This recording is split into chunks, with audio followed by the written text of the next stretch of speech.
ആദ്യം തന്നെ ചങ്ങാതിമാർക്കല്ല ഒരു കിഡിലോസ്കി നമസ്കാരം. ഒരു കിടുക്കൻ ടൊമാറ്റോ റൈസിൻ്റെ റെസിപ്പി കേട്ടോ. ഈസി ആയിട്ട് വീട്ടിലുണ്ടാക്കാം. അതുപോലെ നമ്മൾ യാത്രകളിലൊക്കെ ഉണ്ടാക്കി കൊണ്ടുപോകാൻ പറ്റുന്ന ഒരു കിഡിലോസ്കി ടൊമാറ്റോ റൈസിൻ്റെ റെസിപ്പിയാണ്. അപ്പോൾ നേരെ നമുക്ക് ആദ്യം തന്നെ ബസ്മതി റൈസ് നല്ലവണ്ണം കഴുകി വൃത്തിയാക്കി ഒരു അരമണിക്കൂറോ 3/4 മണിക്കൂറോ വെള്ളത്തിൽ സോക്ക് ചെയ്ത് വെക്കാം. അപ്പോൾ റൈസ് നല്ല സോഫ്റ്റ് ആകാനും പെട്ടെന്ന് കുക്കാനും എളുപ്പമാണ്. ആ സമയത്ത് നമ്മുടെ ചാനൽ ഫോളോ ചെയ്യാനും ലൈക്ക് ചെയ്യാനും കമൻറ്റ് ചെയ്യാനും കൂട്ടുകാർക്കൊക്കെ വാരി വിതറാനും ഒരു കാരണവശാലും മറക്കല്ലേ. നമ്മുടെ യൂട്യൂബ് ചാനലും കൂടെ ഉണ്ട്, ഷെഫ് നിബു ആൽക്കമിസ്റ്റ്. അങ്ങ് തകർക്കുക എൻ്റെ ചങ്ങാതിമാരെ. എന്നിട്ട് ഇതുപോലൊരു ചെമ്പ് ചൂടാക്കുക. ചൂടായ ശേഷം അതിലേക്ക് ആവശ്യത്തിന് വെള്ളം ഒഴിച്ചു കൊടുക്കുക.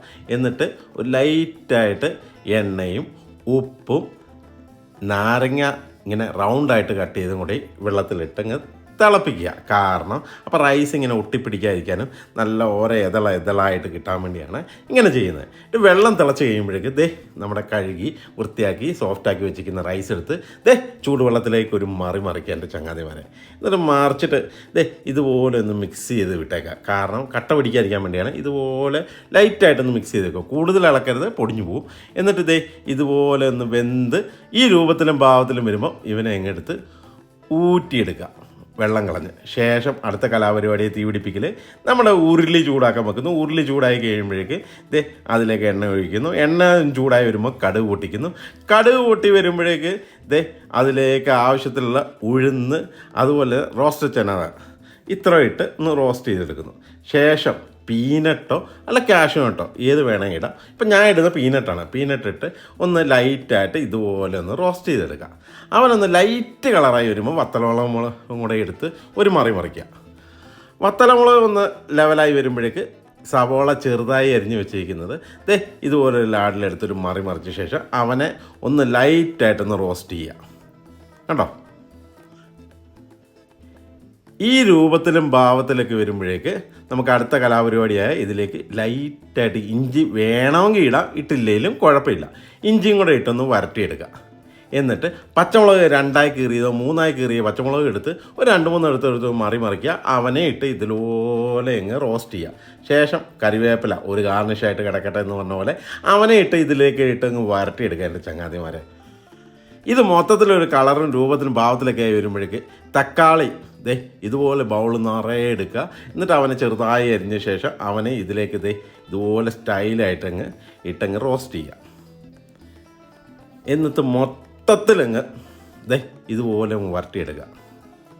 ഒരു എന്നാ പറയുന്ന ഒരു റോസ് ഗ്രേവി രൂപത്തിൽ ഭാവത്തിലൊക്കെ ആക്കി വരുമ്പോഴേക്ക് അതിലേക്ക് മസാലയായ മഞ്ഞൾപ്പൊടി ലൈറ്റായിട്ട്, കാശ്മീരി ചില്ലി പൊടി 1 സ്പൂണ്, ശേഷം ഉപ്പും വാരി വിതറിയ ശേഷം ഇത് മൊത്തത്തിലങ്ങ് ഇളക്കുക. കാരണം ആ പച്ചപ്പൊക്കെ ഒന്ന് മാറാൻ വേണ്ടി. തക്കാളി പച്ചപ്പ് മാറണം, സവോളയെ പച്ചപ്പ് മാറണം, മസാല പച്ചപ്പ് മാറണം. ഇതെല്ലാം കൂടെ ഒന്ന് മാറുന്ന രീതിയിലാക്കി എടുക്കുക. ശേഷം ലേശം വെള്ളം കൂടെ ഒഴിച്ച ശേഷം ഇവനൊന്ന് കുക്കാക്കി എടുക്കുക. അപ്പോൾ പെട്ടെന്ന് ഇവനങ്ങ് സോഫ്റ്റായിട്ട് ഇതുപോലെ ഗ്രേവി രൂപത്തിലങ്ങ് കിട്ടും. പക്ഷേ ഡ്രൈ ആയിരിക്കണം, വെള്ള രൂപം ഉണ്ടാവില്ല. ഇതുപോലെ ഡ്രൈ ആയി കിട്ടണം. ശേഷം നമ്മൾ വേവിച്ച് വെച്ചിരിക്കുന്ന റൈസ് എടുത്ത് ഇതിലേക്കൊരു മറിക്കുക. മറിച്ച ശേഷം സോഫ്റ്റായിട്ട് ഇവനെ അങ്ങ് മിക്സ് ചെയ്യുക. ആ മസാലയിലേക്ക് റൈസ് ഇതുപോലെ അങ്ങ് മിക്സ് ചെയ്യുക. കണ്ടോ,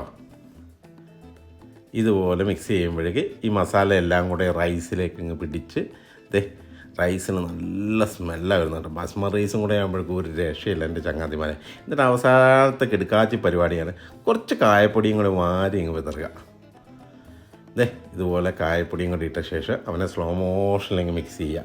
റൈസ് പൊടിയാതെ വേണം കേട്ടോ മിക്സ് ചെയ്യാൻ കേട്ടോ. അതുകൊണ്ടാണ് ഞാൻ പറഞ്ഞത് സ്ലോ മോഷനിൽ മിക്സ് ചെയ്യാൻ പറഞ്ഞത്. ഇതുപോലെ സ്നേഹത്തോടെ അങ്ങ് മിക്സ് ചെയ്യാവനെ. മിക്സ് ചെയ്തിട്ട് എൻ്റെ ചങ്ങാതി ഇപ്പം തന്നെ എന്നെ സ്മെല്ലാണ് വരുന്നറിയോ. ടൊമാറ്റോ റൈസ് എന്നൊക്കെ പറഞ്ഞാൽ വേറൊരു വികാരം തന്നെ എൻ്റെ ചങ്ങാതി. എന്നിട്ട് മുകളിലേക്ക് ഇതുപോലെ കൊറിയാണ്ടർ ചോപ്പ് ചെയ്തോ അല്ല കറിവേപ്പിലയോ ഇതൊക്കെ ഇങ്ങനെ മുകളിലിട്ട് കൊടുത്ത് എന്നിട്ട് അവനൊന്ന് മൊത്തത്തിലങ്ങ് മിക്സ് ചെയ്യുക. എന്നിട്ട് നിങ്ങളുടെയൊക്കെ അനുവാദത്തോട് തേടി തന്നെ ഇതുപോലൊരു പാത്രത്തേക്ക് ഇതുപോലെ ഷേപ്പായിട്ട് സെറ്റ് ചെയ്യുക. എന്നിട്ട് മാങ്ങ അച്ചാറോ അല്ല നാരങ്ങ അച്ചാറോ ഒരു പപ്പടം കൂടെ വെക്കുക. ഇച്ചിരി റേത്തയും കൂടെ ഉണ്ടെങ്കിൽ സംഭവം വേറെ ലെവലാണ് എൻ്റെ ചങ്ങാതിമാരെ. എന്നിട്ട് ഇതുപോലെ ആ റൈസിലേക്ക് മിക്സ് ചെയ്യുക. എന്നിട്ട് പപ്പടത്തിൻ്റെ ഒരു പീസും കൂടെ വെച്ചിട്ട് എൻ്റെ ചങ്ങാതി ആ സ്മെല്ലോടെ നിങ്ങളുടെയൊക്കെ അനുഭവത്തോടെ ഞാനങ്ങ് ഒരു പിടുത്തം പിടിക്കാൻ പോവാം. എനിക്ക് കൊതി വന്നിട്ടൊരു രക്ഷയില്ല. എന്നെ അതിന് രണ്ടും കളിപ്പിച്ച് ഞാൻ പിടിക്കാൻ പോവാം. നിങ്ങളൊന്നും നോക്കണ്ട, ഇന്ന് തന്നെ ഉണ്ടാക്കിക്കോ. സംഭവം വേറെ ലെവലാണ്. ഉച്ചയ്ക്ക് കഴിക്കാനും വൈകുന്നേരം കഴിക്കാനും രാത്രി കഴിക്കാനും ഒക്കെ സൂപ്പറാണ്. അതുപോലെ യാത്രയ്ക്കൊക്കെ ഏറ്റവും ബെസ്റ്റ് റൈസ് കേട്ടോ ടൊമാറ്റോ റൈസ്. അപ്പോൾ കണ്ണടച്ച് സാധനം ഉണ്ടാക്കിയോ. എൻ്റെ അഭിപ്രായം കമൻ്റായിട്ട് രേഖപ്പെടുത്താം. ഒരു കാരണവശാലും മറക്കാൻ കിടക്കാച്ചി പരിപാടിയല്ല.